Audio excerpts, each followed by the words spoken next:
नमस्कार, मैं आपका दोस्त संतोष कुमार आपके अपने YouTube चैनल संतोष स्टडीज एकेडमी में आपका स्वागत है।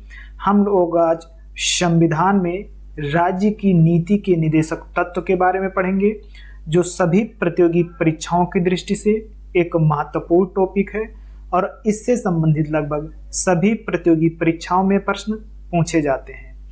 शुरुआत में हम सब थ्योरी पढ़ेंगे और लास्ट में जो विभिन्न प्रतियोगी परीक्षाओं में नीति निदेशक तत्व से संबंधित प्रश्न पूछे गए हैं उसे हल करेंगे। तो चलिए क्लास की शुरुआत करते हैं। नीति निदेशक तत्व के संबंध में विचार। नीति निदेशक तत्व के संबंध में किसने क्या कहा है? तो अंबेडकर साहब ने नीति निदेशक तत्वों का बहुत बड़ा मूल्य है। ये भारतीय राज्य व्यवस्था के लक्ष्य आर्थिक लोकतंत्र को निर्धारित करते हैं, जैसा कि राजनीतिक लोकतंत्र में प्रकट होता है। ये अंबेडकर साहब ने कहा है। ग्रेनविल ऑस्टिन ने क्या कहा है? इन्होंने कहा है कि निदेशक तत्व सामाजिक क्रांति के उद्देश्यों की प्राप्ति के माध्यम है। BN राव ने क्या कहा है? BN राव ये संविधान सभा के संवैधानिक सलाहकार हैं। इन्होंने कहा है कि नीति निदेशक तत्वों का राज्य प्राधिकारियों के लिए एक शैक्षिक महत्व है। आगे चलते हैं। भाग 4 में अनुच्छेद 36 से 51 तक नीति निदेशक तत्व हैं। भाग 4 में अनुच्छेद 36 से 51 तक नीति निदेशक तत्व का उल्लेख है। तो सबसे पहला जो अनुच्छेद है नीति निदेशक तत्व का वो अनुच्छेद 36 है। अनुच्छेद 36 कहता है कि नीति निदेशक तत्वों के संदर्भ में राज्य की परिभाषा। अनुच्छेद 36 में नीति निदेशक तत्व के संदर्भ में राज्य की परिभाषा है। अनुच्छेद 37 में नीति निदेशक तत्वों का न्यायालय द्वारा परिवर्तनीय न होते हुए भी देश के शासन में मूलभूत माना गया है तथा विधि बनाने में इन सिद्धांतों को लागू करना राज्य का कर्तव्य होगा। अनुच्छेद 37 कहता है कि नीति निदेशक तत्व न्यायालय द्वारा परिवर्तनीय नहीं है, फिर भी राज्य जब कानून या विधि बनाता है तो इन सिद्धांतों को लागू करना राज्य का कर्तव्य होगा। अनुच्छेद 38 कहता है कि राज्य लोक कल्याण की अभिवृद्धि के लिए सामाजिक व्यवस्था बनाएगा, जिसमें आय, प्रतिष्ठा, सुविधाओं तथा अवसर की असमानताओं को समाप्त करने का प्रयास करेगा। अनुच्छेद 39 कहता है कि पुरुष और स्त्री सभी नागरिकों को आजीविका के लिए पर्याप्त साधन प्राप्त करने का अधिकार है तथा स्त्रियों और पुरुषों को समान कार्य के लिए समान वेतन का अधिकार है। आगे चलते हैं। अनुच्छेद 39 है। अनुच्छेद 39 ये कहता है कि समान अवसर के आधार पर न्याय देना, ताकि जो निःशुल्क कानूनी सहायता उपलब्ध कराना, ताकि गरीबों को अन्याय का शिकार ना होना पड़े। अनुच्छेद 39 ये कहता है कि समान अवसर के आधार पर न्याय देना व निःशुल्क कानूनी सहायता उपलब्ध कराना, ताकि जो गरीब व्यक्ति हैं वो अपना केस लड़ सकें, उन्हें अन्याय का शिकार ना होना पड़े। अनुच्छेद 40 कहता है कि ग्राम पंचायतों का संगठन करना तथा उन्हें स्वायत्त शासन की इकाइयों के रूप में कार्य करने हेतु शक्तियां व प्राधिकार देना।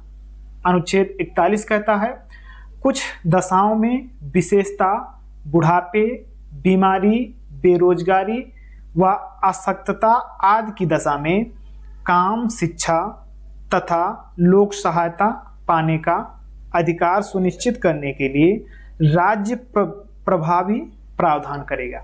अनुच्छेद 41 ये कहता है कि कुछ दशाओं में विशेषता बुढ़ापे यानी कोई वृद्ध जो व्यक्ति हैं, जो बीमार व्यक्ति हैं, जो बेरोजगार हैं और जो काम करने में अक्षम हैं, इन दशाओं में काम देने का अधिकार, जो शिक्षा देने का अधिकार, लोक सहायता देने का अधिकार, ये राज्य का कर्तव्य होगा। अनुच्छेद 42 में है कि कार्य की न्यायसंगत और मानवीय दशाओं का तथा मानवीय यानी कि मातृत्व सुरक्षा हेतु, यहाँ पर मातृत्व है,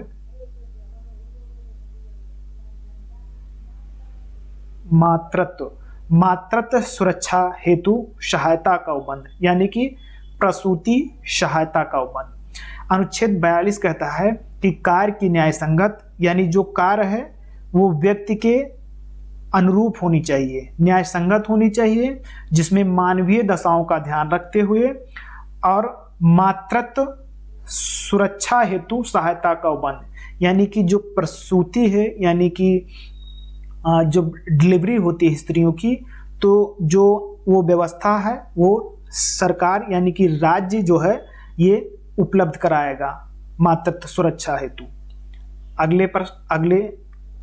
आगे चलते हैं अगले अनुच्छेद पर। अनुच्छेद 43 कहता है कि कर्मचारियों को निर्वाह मजदूरी एवं कुटीर उद्योगों का विकास। कर्मचारियों को निर्वाह मजदूरी एवं कुटीर उद्योगों का विकास अनुच्छेद 43 में है। अनुच्छेद 43 ये में है कि उद्योगों के प्रबंध में मजदूरों की भागीदारी के लिए उपयुक्त विधान बनाना। अनुच्छेद 39 ये कहता है कि जब भी उद्योग लगाए जाएंगे तो उसमें यह व्यवस्था की जाएगी जिसमें मजदूर काम कर सके। अनुच्छेद 43 भी कहता है कि सहकारी समितियों का उन्नयन अर्थात सहकारी समितियों को बढ़ावा देना। अब सहकारी समितियां किन्हें कहते हैं? लोगों का समूह जिसमें सामाजिक, आर्थिक और सांस्कृतिक दृष्टि से सभी के लाभ के लिए स्वेच्छा अनुसार लोगों की सहायता करना, ये सहकारी समिति का उद्देश्य है या सहकारी समितियां हैं। लोगों का ऐसा समूह जो सामाजिक, सांस्कृतिक और आर्थिक दृष्टि से सभी के लाभ के लिए जो काम करते हैं वो सहकारी समितियां होती हैं। अनुच्छेद 44 में है नागरिकों के लिए एक समान नागरिक संहिता लागू करने का प्रयास करना, यानी कि यूनिफॉर्म सिविल कोड। अनुच्छेद 45 कहता है कि 6 वर्ष से कम आयु के बच्चों की शिक्षा तथा उनका देखभाल। अनुच्छेद 46 में है कि अनुसूचित जातियों और अनुसूचित जनजातियों और अन्य दुर्बल वर्गों की शिक्षा और अर्थ संबंधी हितों की अभिवृद्धि व सामाजिक न्याय सुनिश्चित करना। जो अनुच्छेद 46 है ये कहता है कि SC, ST और अन्य दुर्बल वर्गों की शिक्षा और शिक्षा में अर्थ संबंधी हितों की अभिवृद्धि, यानी कि जैसे जो SC, ST होते हैं उन्हें जो छात्रवृत्ति मिलती है तो वो इसी में उल्लेख है, अनुच्छेद 46 में है। इसी में कहता है कि अर्थ संबंधी हितों की अभिवृद्धि व सामाजिक न्याय सुनिश्चित करना राज्य का कर्तव्य होगा। आगे चलते हैं अनुच्छेद 47 पे। अनुच्छेद 47 कहता है कि लोगों के पोषाहार स्तर व जीवन स्तर को ऊंचा करना तथा मादक पेयों जैसे हानिकारक नशीले पदार्थों के सेवन का प्रतिषेध करना। लोगों के पोषाहार स्तर यानी कि जो लोगों का खान पान है, जो भोजन है वो अच्छी गुणवत्ता का हो। जीवन स्तर यानी कि जो लोगों की सुख सुविधाएं हैं, जो मनोरंजन के साधन हैं वो अच्छे हों, लोगों का घर अच्छे हों, लोगों के मनोरंजन के साधन अच्छे हों, जैसे वाहन, AC, कूलर इत्यादि जो जीवन स्तर है, तो इससे जीवन स्तर ऊंचा करना। मादक पेयों अर्थात जैसे शराब, हानिकारक नशीले पदार्थों का सेवन जैसे बीड़ी, तंबाकू, सिगरेट इत्यादि का प्रतिषेध करना यानी इनको प्रतिबंध करना। अनुच्छेद 48 कहता है कि कृषि तथा पशुपालन का संगठन आधुनिक वैज्ञानिक प्रणालियों के अनुसार करना तथा गायों, बछड़ों व अन्य दुधारू पशुओं की नस्लों का परिरक्षण और सुधार करना और उनके वध का प्रतिषेध करना। अनुच्छेद 48 ये कहता है कि कृषि तथा पशुपालन का संगठन यानी कि जो खेती बाड़ी की जाती है और जो हम पशु पालते हैं, गाय, भैंस, बकरी, मुर्गी, ये आधुनिक वैज्ञानिक प्रणालियों के अनुसार होनी चाहिए। यानी कि जो पशु पालते हैं वो नस्लदार हों, जैसे दुधारू पशु हों, जिससे अच्छा दूध मिले और अच्छी आय प्राप्त हो। वैज्ञानिक प्रणालियों के अनुसार करना तथा गायों, बछड़ों व अन्य दुधारू पशुओं को, जो दुधारू पशुओं के प्रजाति या नस्ल हैं, उन्हें उनका परिरक्षण करना और उनमें सुधार करना और उनके वध यानी कि जो उनकी हत्या है उन पर रोक लगाना, ये अनुच्छेद 48 कहता है। अनुच्छेद 48 ये में है कि पर्यावरण के संरक्षण व संवर्धन यानी कि पर्यावरण को यानी कि जो पर्यावरण है, पर्यावरण का संरक्षण करना और संवर्धन करना यानी कि बढ़ाना तथा वन व वन्य जीवों की रक्षा करना, जो वन है और जो वन में रहने वाले जीव जंतु हैं उनकी रक्षा का प्रयास करना। अनुच्छेद 49 कहता है कि राष्ट्रीय महत्व के स्मारकों जैसे स्थानों और वस्तुओं का संरक्षण करना। जैसे स्मारक जैसे ताजमहल, दिल्ली का लाल किला, चार मीनार, कुतुब मीनार और जैसे सूर्य का कोणार्क मंदिर, ये सब राष्ट्रीय महत्व के स्मारक हैं। स्थान जैसे हरिद्वार और भी अन्य जो स्थान हैं राष्ट्रीय महत्व के, जैसे राष्ट्रपति भवन।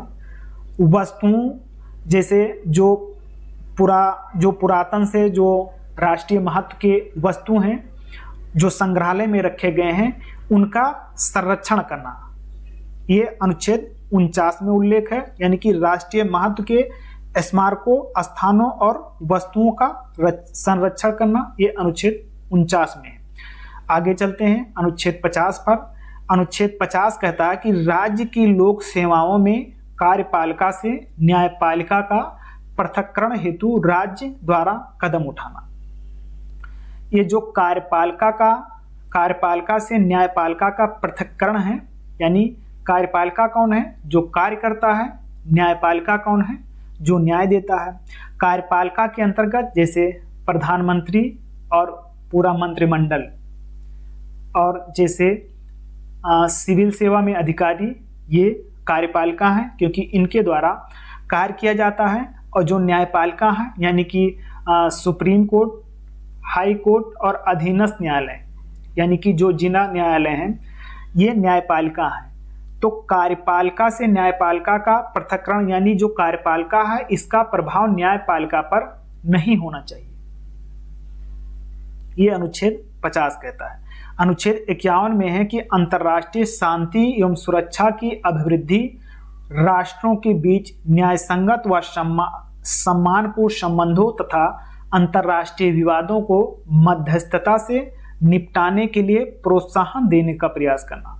अनुच्छेद 51 में है कि अंतर्राष्ट्रीय शांति एवं सुरक्षा की अभिवृद्धि करना और जो अंतर्राष्ट्रीय विवाद हैं उनको मध्यस्थता से निपटाने के लिए प्रोत्साहन देने का प्रयास करना। मतलब हमारा काम युद्ध करवाना नहीं है, हमारा काम है विश्व में शांति लाना। जो भी अंतर्राष्ट्रीय विवाद है हम युद्ध के लिए प्रोत्साहन नहीं देंगे, हम मध्यस्थता से जो भी अंतर्राष्ट्रीय विवाद है उनको मध्यस्थता से निपटाने के लिए प्रोत्साहन देने का प्रयास करेंगे। जो अनुच्छेद 51 है ये भारत की विदेशी नीति से संबंधित है, भारत की विदेश नीति से संबंधित है। प्रश्न आते हैं कि कौन सा अनुच्छेद भारत की विदेश नीति से संबंधित है, तो अनुच्छेद 51 भारत की विदेश नीति से संबंधित है। आगे चलते हैं, ये हमारा जो थ्योरी वाला सेशन था वो पूरा हो गया अनुच्छेद 36 से 51 तक। अब हम चलते हैं जो विभिन्न प्रतियोगी परीक्षाओं में नीति निदेशक तत्व से संबंधित प्रश्न पूछे गए हैं उनको हल कर लेते हैं। ये राज्य के नीति निदेशक तत्वों में किए गए संशोधन हैं। जो भी नीति निदेशक तत्व में संशोधन अब तक हुए हैं उन संशोधन को पढ़ेंगे। 42वां संविधान संशोधन अधिनियम 1976 के माध्यम से इसमें अनुच्छेद 39 ये जोड़ा गया, अनुच्छेद 43 ये जोड़ा गया और अनुच्छेद 48 ये जोड़ा गया है। अनुच्छेद 39 में क्या है? अनुच्छेद 39 ये कहता है कि समान अवसर के आधार पर न्याय देना और निःशुल्क कानूनी सहायता उपलब्ध कराना, ताकि जो गरीब वर्ग हैं उन्हें अन्याय का शिकार ना होना पड़े। ये अनुच्छेद 39 कहता है। अनुच्छेद 43 में है कि उद्योगों के प्रबंध में मजदूरों की भागीदारी के लिए उपयुक्त विधान बनाना। जैसे कोई भी उद्योग लगाए जाएंगे तो उसमें मजदूरों की भागीदारी का विधान होगा कि जो मजदूर हैं वो उसमें कार्य करेंगे। अनुच्छेद 48 में है कि पर्यावरण का संरक्षण व संवर्धन तथा वन व वन्य जीवों की रक्षा। तो अनुच्छेद 39 अनुच्छेद 43 और अनुच्छेद 48 ये तीनों अनुच्छेद 42वां संविधान संशोधन अधिनियम 1976 के द्वारा जोड़े गए हैं। 44वां संविधान संशोधन अधिनियम 1978 के माध्यम से अनुच्छेद 38 की भाषा में परिवर्तन किया गया है। जो अनुच्छेद 38 की भाषा है उसमें परिवर्तन किया गया है 44वां संविधान संशोधन के द्वारा। फिर 66वां संविधान संशोधन अधिनियम 2002 की धारा 3 द्वारा प्रतिस्थापित किया गया है। यानी कि 66वां संविधान संशोधन अधिनियम 2002 के द्वारा अनुच्छेद 45 में संशोधन किया गया है, जिसमें उल्लेख है कि राज्य प्रारंभिक शैशव की देखरेख और सभी बच्चों को उस समय तक जब तक कि वे 6 वर्ष की आयु पूरी न कर लें शिक्षा प्रदान करने का प्रयास करेगा राज्य। एक 97वें संविधान संशोधन अधिनियम 2011 के द्वारा अनुच्छेद यहाँ पर 43B है, अनुच्छेद 43B जोड़ा गया है और 43B में सहकारी समितियां हैं। इसमें सहकारी समितियां हैं। अनुच्छेद 43B में क्या है? सहकारी समितियां हैं। इसको 97वें संविधान संशोधन अधिनियम 2011 के द्वारा जोड़ा गया है। अब आगे चलते हैं। जो प्रीवियस ईयर प्रश्न विभिन्न प्रतियोगी परीक्षाओं में पूछे गए हैं नीति निदेशक तत्व से संबंधित, उसको हल कर लेते हैं। पहला प्रश्न है, भारतीय संविधान के अंतर्गत धन का केंद्रीकरण किसका उल्लंघन करता है? यहां मां है, समता का अधिकार या राज्य के नीति निदेशक तत्व या स्वतंत्रता का अधिकार या कल्याण की अवधारणा। तो धन का केंद्रीकरण अनुच्छेद 39 जो अनुच्छेद 38 है, अनुच्छेद 38 में उल्लेख है कि आय, प्रतिष्ठा, सुविधाओं तथा अवसरों की असमानताओं को समाप्त करने का प्रयास करेगा। अर्थात ये नीति निदेशक तत्व में इसका उल्लेख है। ऑप्शन बी सही है। ऑप्शन बी सही है। इसको मिटा देते हैं। अब अगले प्रश्न पर चलते हैं। अगला प्रश्न है, भारत के संविधान का कौन सा भाग कल्याणकारी राज्य की घोषणा करता है? अनुच्छेद 38 कहता है, अनुच्छेद 38 में उल्लेख है कि राज्य लोक कल्याण की अभिवृद्धि के लिए सामाजिक व्यवस्था बनाएगा। अर्थात इसका उल्लेख राज्य के नीति निदेशक तत्व में है। ऑप्शन ये सही है। अगले प्रश्न पर चलते हैं। अगला प्रश्न है, भारत में न्यायपालिका का कार्यपालिका से पृथक्करण किससे व्यादेशित है? व्यादेशित का मतलब होता है समावेश। किसमें समावेश है? संविधान की उद्देशिका में समावेश है या राज्य के नीति निदेशक तत्व में समावेश है या यहाँ पर 7वीं अनुसूची है या 7वीं अनुसूची में है या परंपरागत व्यवहार द्वारा है। तो अनुच्छेद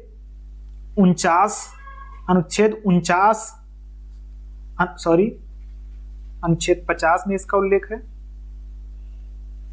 अनुच्छेद 50 में है कि राज्य की लोक सेवाओं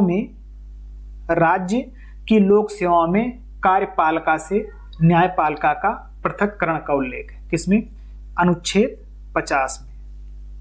तो ये राज्य के नीति निदेशक तत्व के द्वारा दिया गया है। ऑप्शन बी सही है। अगले प्रश्न पर चलते हैं। अगला प्रश्न है, निम्नलिखित में से किस अनुच्छेद का व्यवहारिक रूपांतरण नीति निर्माण में राष्ट्रीय स्तर पर अभी नहीं किया गया है? तो जो अनुच्छेद 40 है, अनुच्छेद 40 में क्या है? ग्राम पंचायतों का संगठन है। अनुच्छेद 42 में क्या है?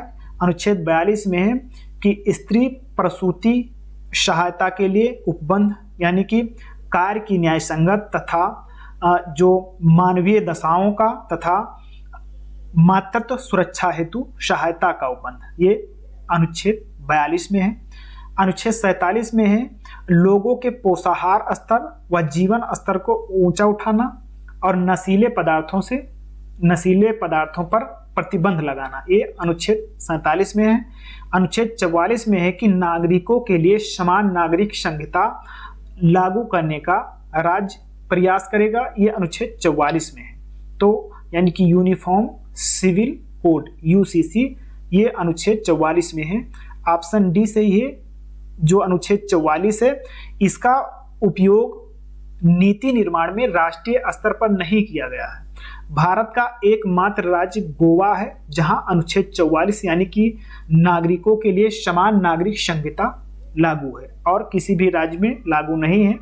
हाल ही में अभी उत्तराखंड में लागू करने की बात चल रही है। समय समय पर यह बात होती रहती है। अब अगले प्रश्न पर चलते हैं।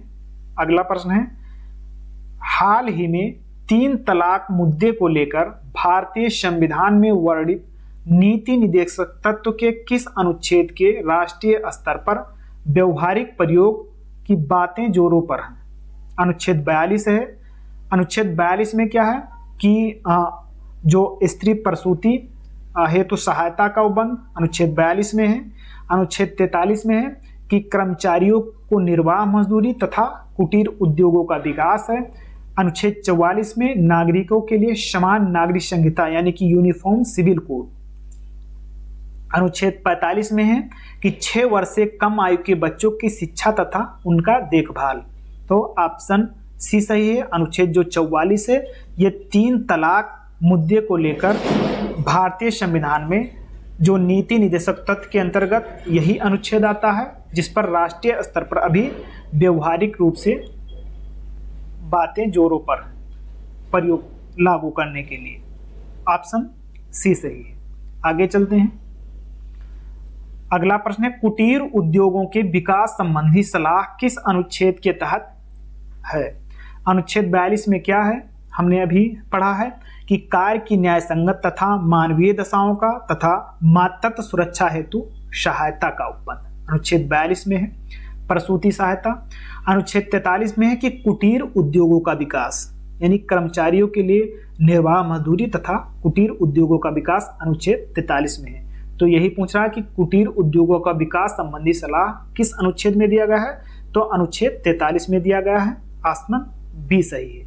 अनुच्छेद 44 में क्या है? समान नागरिक संहिता। अनुच्छेद 45 में है कि 6 वर्ष से कम आयु के बच्चों की शिक्षा तथा देखभाल। अब अगले प्रश्न पर चलते हैं। अगला प्रश्न है, निम्नलिखित में से किस राज्य में समान नागरिक संहिता लागू है? हमने अभी इसको बात किया है। आंध्र प्रदेश में लागू है, आंध्र प्रदेश में लागू है या सिक्किम में लागू है या गोवा में लागू है या जम्मू कश्मीर में लागू है? तो गोवा में लागू है। भारत का एकमात्र राज्य गोवा है जहां समान नागरिक संहिता लागू है यानी कि यूनिफॉर्म सिविल कोड। अगले प्रश्न पर चलते हैं। अगला प्रश्न है, संविधान के 42वें संविधान संशोधन के द्वारा निम्नलिखित में से कौन सा सिद्धांत राज्य की नीति के निदेशक तत्वों में जोड़ा गया था? पुरुष और स्त्री समान कार्य के लिए समान वेतन, ये जोड़ा गया था कि ये जो है ये अनुच्छेद 39 में है। समान कार्य के लिए समान वेतन ये अनुच्छेद 39 में है।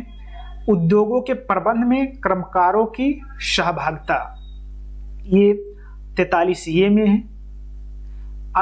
काम, शिक्षा और सार्वजनिक सहायता पाने का अधिकार ये अनुच्छेद 41 में है।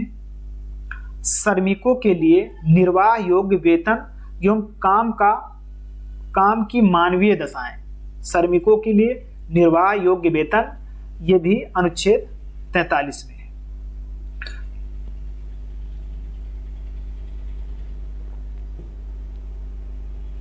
तो अनुच्छेद जो 43 ये है ये बाद में जोड़ा गया है, ऑप्शन बी सही है।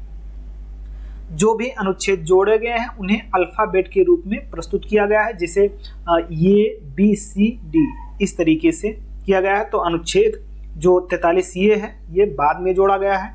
अगले प्रश्न पर चलते हैं। अगला प्रश्न है, किस संशोधन द्वारा नीति निदेशक तत्वों को मूल अधिकारों के अनुच्छेद 14, 19 और 31 पर वरीयता दी गई है? अनुच्छेद 42वां में या अनुच्छेद 43वां में या अनुच्छेद 44वां में या अनुच्छेद 86वां में? यहाँ संविधान संशोधन है, या देखिए यहाँ है कि 42वां संविधान संशोधन द्वारा या 43वां संविधान संशोधन द्वारा या 44वां संविधान संशोधन द्वारा या 86वां संविधान संशोधन द्वारा। तो जो अनुच्छेद 14, 19, 31 पर मूल अधिकारों के अनुच्छेद पर नीति निदेशक तत्वों में वरीयता दी गई है, ये अनुच्छेद ये जो है 42वां संविधान संशोधन द्वारा दी गई है। ऑप्शन ये सही है, 42वां संविधान संशोधन के द्वारा। अगले प्रश्न पर चलते हैं। अगला प्रश्न है कि नीति निदेशक सिद्धांत है, क्या है? नीति निदेशक सिद्धांत वाद्य योग्य है या वाद्य योग्य नहीं है, राज्य को प्राप्त अधिकार है या इनमें से कोई नहीं? तो जो नीति निदेशक तत्व है ये न्यायालय द्वारा परिवर्तनीय नहीं है, यानी कि ये न्यायालय द्वारा अपरिवर्तनीय है, यानी कि वाद्य योग्य नहीं है। ऑप्शन बी सही है। अगले प्रश्न पर चलते हैं। अगला प्रश्न है कि राज्य के नीति निदेशक तत्वों के निम्नलिखित में से अनुच्छेदों में से कौन सा अंतरराष्ट्रीय शांति और सुरक्षा के संवर्धन से संबंधित है? अनुच्छेद 51 है, इसमें क्या है कि अंतरराष्ट्रीय शांति एवं सुरक्षा की अभिवृद्धि, तो यही पूछ रहा है। ऑप्शन ये सही है, अनुच्छेद 51। अनुच्छेद 43 में क्या है कि उद्योगों के प्रबंध में क्रम जो मजदूर हैं, मजदूरों की भागीदारी के लिए उपयुक्त विधान बनाना। अनुच्छेद 48 में है कि पर्यावरण के संरक्षण व संवर्धन तथा वन व वन्य जीवों की रक्षा करना। अब ऑप्शन ये सही है। अगले प्रश्न पर चलते हैं। भारत के संविधान में अंतर्राष्ट्रीय शांति और सुरक्षा की अभिवृद्धि का कहाँ उल्लेख है?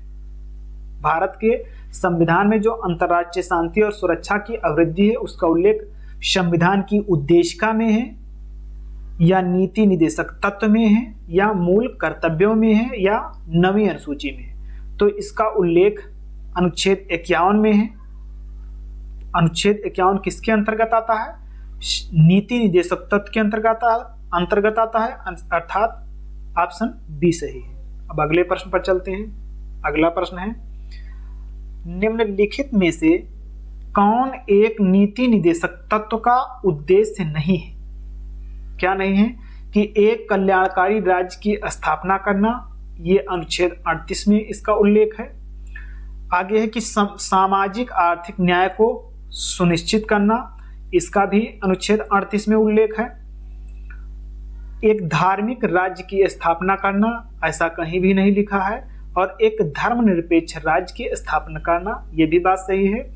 तो कहता है कि उद्देश्य नहीं है, ऑप्शन सी सही है कि एक धार्मिक राज्य की स्थापना करना, ऑप्शन सी सही है। अगले प्रश्न पर चलते हैं। अगला प्रश्न है, भारत के संविधान के अनुसार निम्नलिखित में से कौन सा देश के शासन के लिए आधारभूत है? मूल अधिकार आधारभूत है, या मूल कर्तव्य है, या नीति निदेशक तत्व है, या मूल अधिकार था मूल कर्तव्य, ये दोनों हैं। जो शासन के लिए आधारभूत है ये मूल कर्तव्य है, ऑप्शन बी सही है।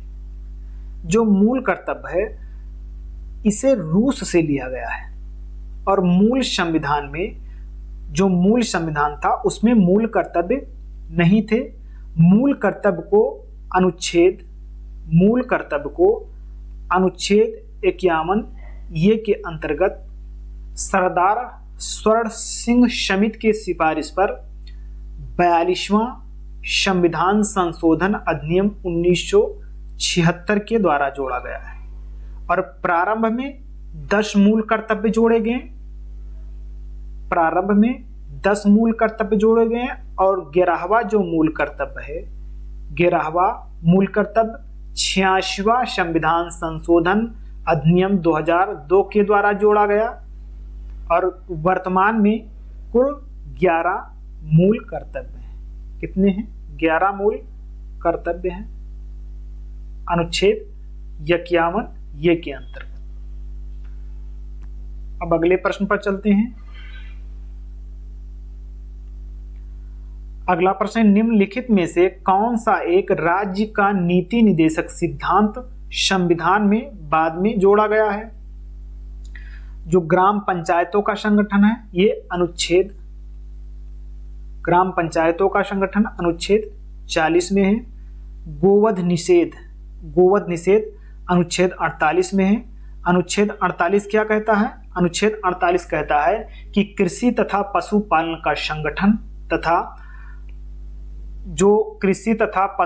का संगठन आधुनिक वैज्ञानिक प्रणालियों के अनुसार करना तथा गायों, बछड़ों व अन्य दुधारू पशुओं या वाहक पशुओं के नस्लों का परिरक्षण और सुधार करना तथा उनके वध का प्रतिषेध करना। तो ये अनुच्छेद 48 में है, गोवध निषेध। मुफ्त कानूनी सलाह देना अनुच्छेद 39 ये में है। अनुच्छेद 39 ये क्या कहता है? अनुच्छेद 39 ये कहता है कि समान अवसर के आधार पर न्याय देना और निःशुल्क कानूनी सहायता उपलब्ध कराना, ताकि जो गरीब वर्ग है ये अन्याय का शिकार ना हो सके। और अनुच्छेद 44 में समान नागरिक संहिता का उल्लेख है। तो इस प्रकार ये देखो अनुच्छेद 39 ये है जिसमें ये बी सी डी आता है, वो बाद में जोड़े गए हैं। तो जो ऑप्शन सी है मुफ्त कानूनी सलाह, ये बाद में जोड़ा गया है, ऑप्शन सी सही है। अगले प्रश्न पर चलते हैं। अगला प्रश्न है कि राज्य के नीति निदेशक सिद्धांत एक ऐसा चेक है जो बैंक की सुविधा के अनुसार अदा किया जाता है। इस कथन को किसने कहा है? अंबेडकर साहब ने कहा है, या राजेंद्र प्रसाद ने कहा है, या के.एम. मुंशी ने कहा है, या के.टी. शाह ने कहा है? तो के.टी. शाह ने कहा है, ऑप्शन डी सही है। अगले प्रश्न पर चलते हैं। अगला प्रश्न है कि सामाजिक समानता से क्या अभिप्राय है? यह है प्रत्येक व्यक्ति को अपने हैसियत के अनुसार कृत्य करने चाहिए। गलत। विद्यमान सामाजिक व्यवस्था में रूपांतरण के कोई प्रयास नहीं करने चाहिए, ये भी गलत है। ऐसी स्थिति जिसमें जाति, मूल वंश या धर्म के कारण कोई भी व्यक्ति अन्य व्यक्तियों के सापेक्ष हीनता से पीड़ित ना हो, ये बात सही है। कमजोर वर्ग के लोगों के लिए विशेष प्रयास, तो ऑप्शन सी सही है। इसमें पूछ रहा है सामाजिक समानता, तो सामाजिक समानता ऑप्शन सी में दिखाई दे रही है, ऑप्शन सी सही है। अगले प्रश्न पर चलते हैं। अगला प्रश्न है भारत के संविधान के निम्नलिखित में से किस भाग में एक समान सिविल संहिता का उपबंध मौजूद है? जो समान नागरिक संहिता है ये मूल अधिकार में उल्लेख है, या इसका राज्य की नीति निदेशक तत्व में उल्लेख है, या नागरिकता के अंतर्गत आता है, या मूल कर्तव्य में उल्लेख है? तो इसका उल्लेख अनुच्छेद 44 में है, अनुच्छेद 44 में किसके अंतर्गत आता है अनुच्छेद 44? नीति निदेशक तत्व के अंतर्गत। ऑप्शन बी सही है। अगले प्रश्न पर चलते हैं। अगला प्रश्न है कि राज्य की नीति के निदेशक तत्व के अधीन निम्नलिखित में से कौन सा एक उपबंध नहीं है? यह है कि काम करने का अधिकार, बी है 6 वर्ष से कम आयु के बच्चों की शिक्षा, प्रारंभिक बाल्यावस्था में देखभाल और शिक्षा का उपबंध, ये भी है, और ये भी है काम करने का अधिकार अनुच्छेद 43 में है, और जो 6 वर्ष से कम आयु के बच्चों की शिक्षा एवं उनका देखभाल है ये अनुच्छेद 45 में है। भारत के सभी लोगों में सामंजस्य और सामान्य भाईचारे की प्रकृति को बढ़ावा देना, ये मूल कर्तव्य का कथन है। किसका कथन है? मूल कर्तव्य में इसका उल्लेख है। और न्यायपालिका का कार्यपालिका से पृथक्करण या अलगाव ये किस में है? ये अनुच्छेद 50 में है। तो ऑप्शन सी सही है। नहीं पूछ रहा है कि किसका उपबंध नहीं है, ऑप्शन सी सही है। अगले प्रश्न पर चलते हैं। अगला प्रश्न है कि निम्नलिखित में से कौन सा एक भारत के संविधान में यथा प्रतिस्थापित राज्य की नीति के निदेशक तत्व का भाग नहीं है? यानी किसका उल्लेख नीति निदेशक तत्व में नहीं है? समान न्याय और निःशुल्क विधिक सहायता देना, यानी कि ये अनुच्छेद 39 ये में है। राष्ट्रीय महत्व के स्मारकों, स्थानों तथा वस्तुओं का संरक्षण, ये किस में है? ये अनुच्छेद 49 में है। अनुच्छेद 49 में इसका उल्लेख है। स्वीय विधि का संरक्षण, इसका उल्लेख किसी में नहीं है। ऑप्शन सी सही है।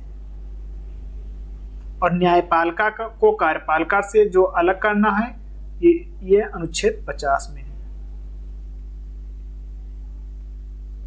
अगले प्रश्न पर चलते हैं। अगला प्रश्न है संविधान निम्नलिखित में से किसके शोषण के विरुद्ध अधिकार स्वीकृत करता है? बच्चों के विरुद्ध? हाँ बिल्कुल करता है। बच्चों के विरुद्ध। स्त्रियों के विरुद्ध? हाँ ये भी सही है, स्त्रियों के विरुद्ध भी करता है। जनजातियों के विरुद्ध? हाँ ये भी सही है, जनजातियों के विरुद्ध भी करता है।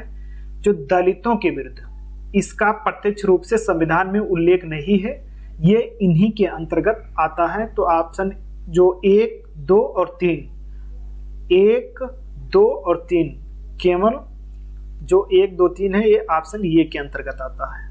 ऑप्शन ये सही है। अब अगले प्रश्न पर चलते हैं। आज की क्लास पूरी हुई। क्लास देखने के लिए धन्यवाद। क्लास पसंद आई हो तो चैनल को सब्सक्राइब कीजिए और बेल आइकन को दबाइए ताकि अपडेट मिलता रहे। और आज के लिए इतना ही। अब हम मिलते हैं अगली क्लास में। तब तक के लिए जय हिंद, नमस्कार।